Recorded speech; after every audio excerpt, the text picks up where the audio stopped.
My dear students, सभी को नमस्कार। आज हम देखेंगे प्रश्न बैंक कक्षा 11वीं विषय अर्थशास्त्र यानी question bank class 11th subject economics. Economics का जो ये प्रश्न बैंक है 2021-22 का है, 2021-22 का।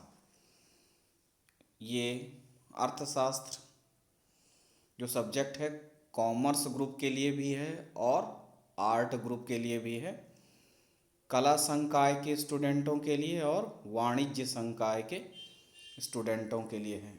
इस प्रश्न बैंक को किस प्रकार से डाउनलोड करना है के संबंध में मैंने एक वीडियो बनाया है, तो आप हमारे चैनल पर विज़िट करके चेक करके आप फिर प्रश्न बैंक डाउनलोड कर सकते हैं।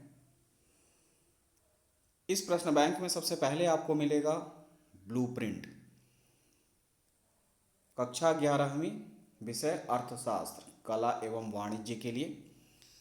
आप अर्थशास्त्र का जो पेपर आपका होगा 80 नंबर का होगा, 80 मार्क्स का, और टाइम रहेगा 3 घंटे का। तो 3 घंटे का पेपर होगा, 80 नंबर का प्रश्न पत्र होगा।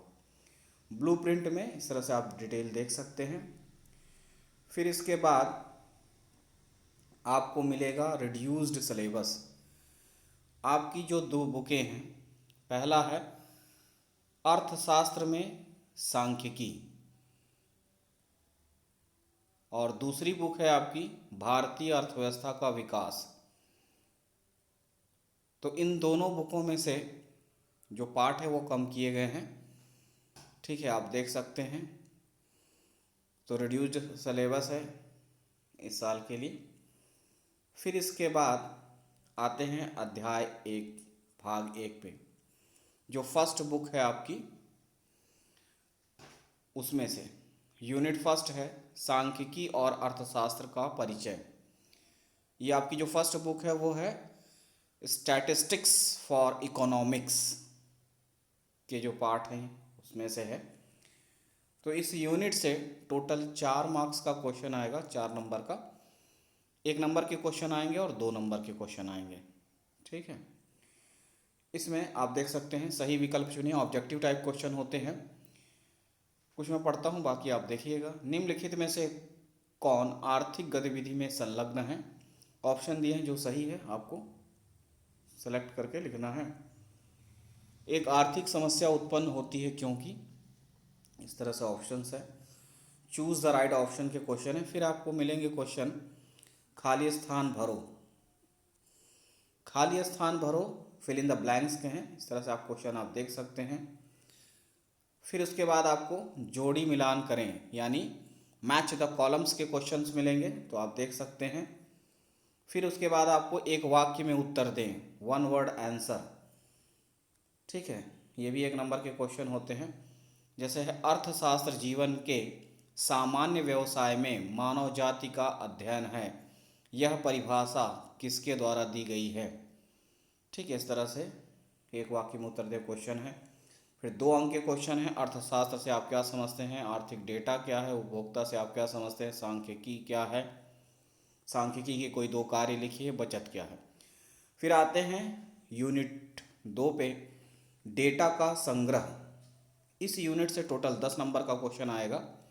1 नंबर के क्वेश्चन रहेंगे, 2 नंबर के और 3 नंबर के क्वेश्चन रहेंगे। तो आप देख सकते हैं यहाँ पर चूज़ द राइट ऑप्शन, सही विकल्प चुनिए के क्वेश्चंस हैं। फिर उसके बाद रिक्त स्थानों की पूर्ति कीजिए यानी फिल इन द ब्लैंक्स के क्वेश्चंस हैं। आपको जो सही उत्तर है उसको खाली स्थान में भरना है। आप इन सभी क्वेश्चन की अच्छे से तैयारी करें ताकि आप बेहतर कर पाएँ आपके मेन एग्ज़ाम में। फिर है जोड़ियों का मिलान करें यानी match the column, column A और बी में मैचिंग करना है। फिर उसके बाद है एक शब्द या वाक्य में उत्तर दें। आप क्वेश्चन देख सकते हैं, इन क्वेश्चनों को आप अच्छे से तैयार कर सकते हैं। फिर है अति लघु उत्तरीय प्रश्न, जो 2 नंबर के रहते हैं, लगभग 2 से 3 लाइनों में इनका आंसर आपको देना है। ये क्वेश्चन आप देख सकते हैं और इनकी आप अच्छे से तैयारी कर सकते हैं। फिर क्वेश्चन नंबर 3 के क्वेश्चन रहेंगे, 3 नंबर के, जिनको आपको लगभग 75 शब्दों में लिखना होता है यानी लगभग 5 से 7 लाइनों में। तो इस तरह के क्वेश्चन हैं। और जो न्यूमेरिकल है तो उसमें लाइन का कुछ वो नहीं है, उनको तो सॉल्व करना है। ठीक है, आंकड़ों का बारंबारता वक्र बनाइए। ठीक है, एक उपयुक्त आलेख के रूप में प्रस्तुत कीजिए। इस तरह से जो क्वेश्चन है न्यूमेरिकल, उसको भी आप देख सकते हैं। फिर आते हैं इकाई 3, केंद्रीय प्रवृत्ति।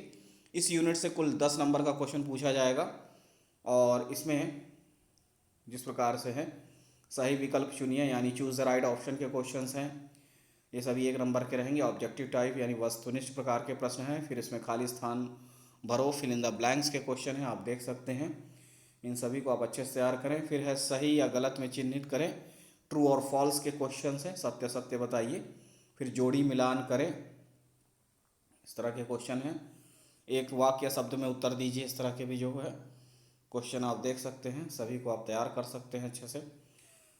2 अंक के प्रश्न हैं, ठीक है, जिनको आपको 30 शब्दों में लिखना होता है। 2 प्रकार के समांतर माध्य के नाम लिखिए, मोड़ के मुख्य उपयोग क्या है। ये जो है स्टैटिस्टिक्स का जो है वो होता है, सांख्यिकी, ठीक है, उससे रिलेटेड कुछ क्वेश्चंस हैं, तो आप देख सकते हैं। 4 अंक के प्रश्न हैं, निम्नलिखित आंकड़ों में अंकगणितीय माध्य परिकलित कीजिए। ठीक है, तो आप देख सकते हैं इसमें आपको सॉल्व करने हैं, न्यूमेरिकल है। ठीक है, फिर आते हैं इकाई 4, फैलाव का माप। इस यूनिट से टोटल 8 नंबर का क्वेश्चन पूछा जाएगा। 1 नंबर के क्वेश्चन रहेंगे, 2 नंबर के और 3 नंबर के क्वेश्चन आएंगे।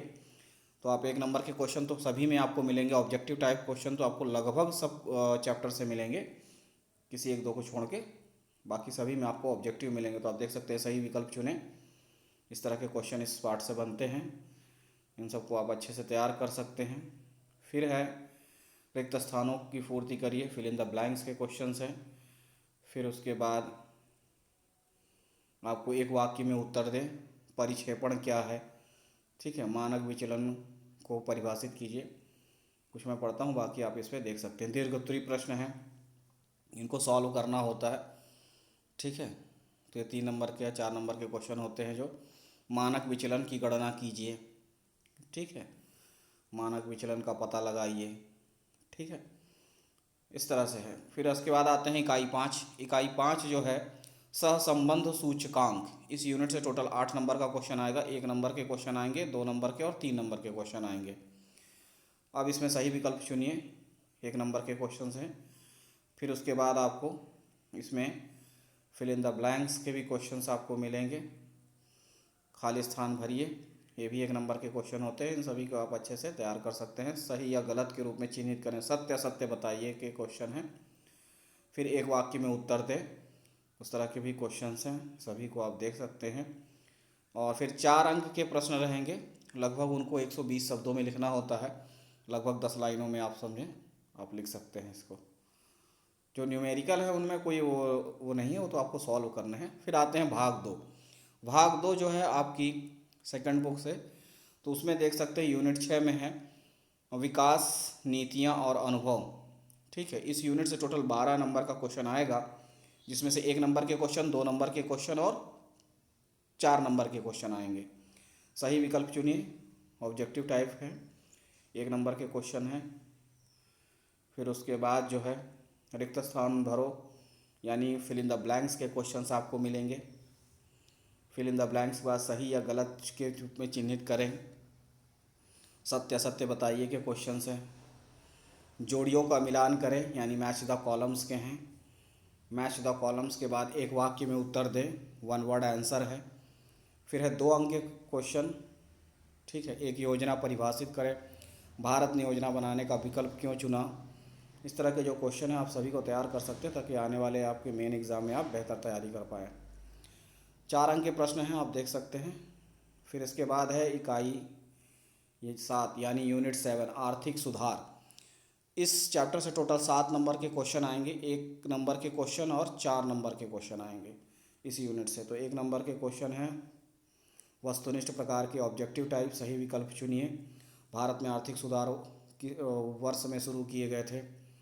ठीक है, तो इस तरह से आप देख सकते हैं ये क्वेश्चन है। फिर इसके बाद आपको इसमें रिक्त स्थान भरिए, फिल इन द ब्लैंक्स, खाली स्थान भरो वाले क्वेश्चन हैं। सही गलत यानी सत्य असत्य तरह के क्वेश्चन हैं, आप देख सकते हैं। फिर है सही जोड़ी बनाइए इस पार्ट से जितने भी इस तरह के बनते हैं पूरे दिए गए हैं। फिर है 4 अंक के क्वेश्चन, भारत में सुधार क्यों शुरू किए गए थे, इस तरह के जो क्वेश्चन हैं 4 अंक के रहेंगे। फिर आते हैं इकाई 8। इकाई 8 में है भारतीय अर्थव्यवस्था की वर्तमान चुनौतियाँ। इस यूनिट से टोटल जो है 10 नंबर का क्वेश्चन आएगा, जिसमें से 1 नंबर के क्वेश्चन आएंगे, 2 नंबर के क्वेश्चन आएंगे, 1 और 2 नंबर के क्वेश्चन इस पार्ट से आएंगे। तो आप देख सकते हैं 1 नंबर के क्वेश्चन जितने भी हैं ऑब्जेक्टिव टाइप के रहते हैं, वस्तुनिष्ठ, तो सही विकल्प चुनिए, चूज़ द राइट ऑप्शन के क्वेश्चन हैं, आप देख सकते हैं। फिर इसमें आपको फिल इन द ब्लैंक्स के क्वेश्चन मिलेंगे, खाली स्थान भरो, ये सभी 1 नंबर के क्वेश्चंस हैं। फिर उसके बाद सही गलत के क्वेश्चंस जो हैं वो देख सकते हैं, सत्य असत्य लिखना है, जोड़ियों का मिलान करें यानी मैच द कॉलम के, ये सभी 1 नंबर के हैं। और एक वाक्य में उत्तर दें, 1 वर्ड आंसर, ठीक है। गरीब शहर में रहते हैं, ठीक है, तो इस तरह से क्वेश्चन है। और फिर उसके बाद इसमें 2 नंबर के प्रश्न हैं, गरीबी को परिभाषित कीजिए, ठीक है। गरीब की पहचान करने के 2 तरीके क्या हैं, भारत में गरीबी के 2 कारण लिखिए, ठीक है, लोग पलायन क्यों करते हैं, इस तरह के क्वेश्चंस हैं, आप देख सकते हैं। फिर उसके बाद आते हैं यूनिट 9, बुनियादी ढांचा और पर्यावरण। इस यूनिट से टोटल 6 नंबर का क्वेश्चन पूछा जाएगा, जिसमें से 1 नंबर के क्वेश्चन पूछे जाएंगे और 3 नंबर के क्वेश्चन आएंगे। तो 1 नंबर में वही आपको ऑब्जेक्टिव टाइप क्वेश्चन मिलेंगे, सही विकल्प चुनिए, चूज़ द राइट ऑप्शन के क्वेश्चन। जल से उत्पन्न शक्ति कहलाती है, ऑप्शन दिया जो सही है आपको लिखना है। इस तरह के इन सबको आप अच्छे से तैयार कर सकते हैं ताकि आपके मेन एग्ज़ाम में आप बेहतर कर पाएँ। फिर रिक्त स्थानों की पूर्ति करिए, फिल इन द ब्लैंक्स के क्वेश्चन हैं, सही या गलत, सत्य असत्य टाइप के क्वेश्चंस हैं। जोड़ी मिलान करिए, मैच द कॉलम्स, जितने भी इस पार्ट से बनते हैं वो सब इसमें दिए गए हैं। एक वाक्य में उत्तर दें, ये सब क्वेश्चन हैं, इनको आप बेहतर तैयार कर सकते हैं। लघुत्तरी प्रश्न 75 शब्दों में लिखना है, लगभग 5 से 7 लाइनों में 3 नंबर का क्वेश्चन बनते हैं इस तरह से। और फिर आते हैं यूनिट 10। यूनिट 10 जो है वो है भारत और उसके पड़ोसी देशों का तुलनात्मक अध्ययन। इस यूनिट से 5 नंबर का क्वेश्चन आएगा, 1 नंबर के क्वेश्चन आएंगे और 3 नंबर के क्वेश्चन आएंगे। तो देख सकते हैं 1 नंबर के क्वेश्चन जो हैं, ग्रेट लीप फॉरवर्ड अभियान केंद्रित था, ठीक है। निम्नलिखित में से किस देश ने शिशु नीति अपनाई है, ठीक है। भारत का सर्वोच्च कार्यबल किस क्षेत्र में कार्य करता है, भारत में जन्म के समय जीवन प्रत्याशा है, ठीक है। इस तरह के देख सकते हैं रिक्त स्थानों की पूर्ति वाले क्वेश्चन। और मैच द कॉलम के हैं, एक वाक्य में उत्तर में क्वेश्चन है, जीडीपी का पूर्ण रूप लिखिए, फुल फॉर्म, 3 अंक के क्वेश्चन हैं, देख सकते हैं। फिर उसके बाद इसमें आपको आंसर भी मिल जाएंगे, ठीक है। आंसर आपको मिल जाएंगे जो कि ऑब्जेक्टिव टाइप क्वेश्चंस रहे, सही गलत, fill in the blanks, match the column, एक वाक्य में उत्तर लिखिए, उसके आपको पूरे आंसर मिल जाएंगे। तो कम से कम इतना पार्ट तो आप आसानी से तैयार कर सकते हैं, आपको कोई प्रॉब्लम नहीं होगी। बाकी के आंसर आप परीक्षा वो से चेक कर सकते हैं। तो इतना ही है, मिलते हैं अगले वीडियो में, तब तक के लिए नमस्कार, धन्यवाद।